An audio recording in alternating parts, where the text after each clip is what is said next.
শরীরটা ভালো নেই রে। কেন, কি হয়েছে শুনি? জ্বর এসছে। জ্বর? ভালো হয়েছে, ভালো হয়েছে। হ্যাঁ, কি মজা, কি মজা, জ্বর এসছে। তবে রে কি হয়েছে রে? দেখো না, দাদা আমার চুল টানছে। এমনি ওর জ্বর এসছে আর তুই ওর সাথে শয়তানি করছিস। যা বাইরে যা। এখন কেমন লাগছে বাবা?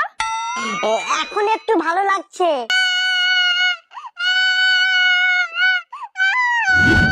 এই ভাত খাবি চল।